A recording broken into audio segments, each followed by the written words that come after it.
Kuna hili jambo la kujitiana vijana, tupunguze jamani.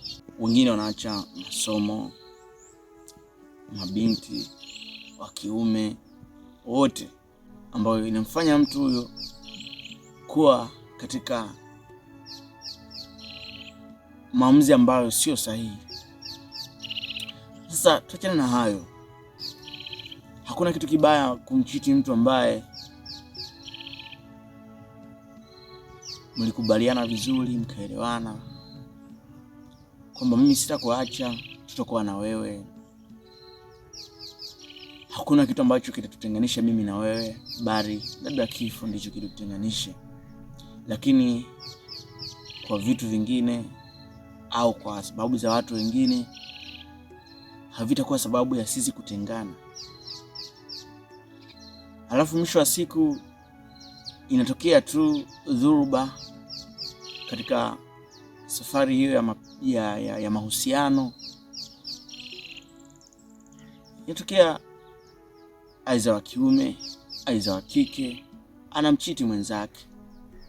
Kwa kweli ni jambo ambalo imekuwa sababu wengine mpaka kujinyonga, lakini pia wengine kugairisha hata ndoto zao ambazo walikuwa nazo, kwa sababu wamekutana na ukuta mkubwa sana. Wamejeruhiwa mioyo yao, wanashindwa kuona mbele tena, wanashindwa kuendelea mbali tena. Basi niseme tu kitu kimoja: kumchiti mwenzako sio vizuri, iwe ni wa kike iwe ni wa kiume. Ni vile tu hujui kwamba huyu unayemchiti unamwathiri kiasi gani yeye na ndoto zake. Kwa sababu mtu anapoharibikiwa moyo wake, anapovurugwa moyo wake, umemharibia sehemu kubwa ya maisha. Hata kama wapo wanaoinuka na kusonga mbele, lakini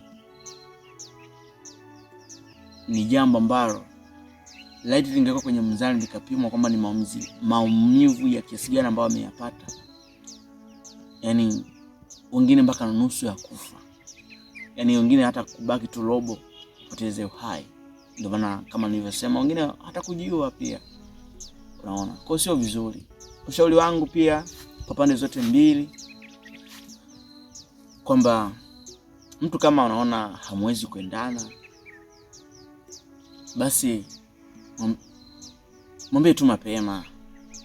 Usimpende mtu kwa sababu ya uchumi wake, ana uchumi mzuri, muonekano wake. Yani zisiwepo sababu hizo. Of course kwamba hizo zinachangia, lakini zisiwe sehemu kubwa sana ya wewe kumpenda. Utu wako na wakwake viungane kabla ya ndoto za kwako na za kwake kuungana. Umpende kwanza mwenyewe huyo unayempenda, mpendane nyie kama nyie. Vitu vingine hivyo mfanye kama havipo. Afu then mkishapendana ndio mkaribishe hivyo vitu vingine. Kama msiruhusu hivi vitu vingine vikachukua nafasi ya utu wenu, mkaanza kuangalia vitu zaidi ya huo utu ambao mlioanzisha. Na pia ushauri mwingine, ni vizuri kuingia kwenye mahusiano kiwa umemtanguliza Mwenyezi Mungu.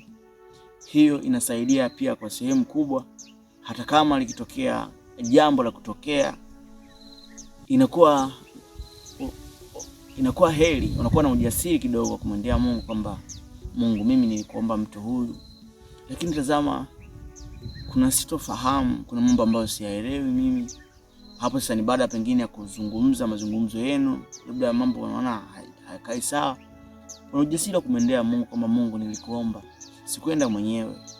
Hata Mungu mwenyewe anaweza kuangalia namna ya kusaidia.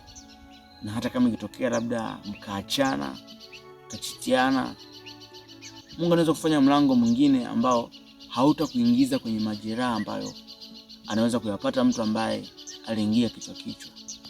Ni ushauri tu wa bure. Mimi kwa Dr. Shakini TZ. Ni kijana, najua sina la kujisifia, lakini pia sina la kumcheka mtu, lakini ushauri tu. Na huo ushauri pia hata mimi mwenyewe unanisaidia kwamba kumtegemea Mungu ni vizuri zaidi, lakini pia kumpenda mtu kwa ule utu wa ndani. na sio vitu. Hiyo inasaidia sana.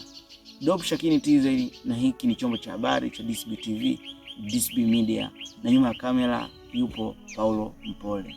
Mungu akubariki sana. God bless.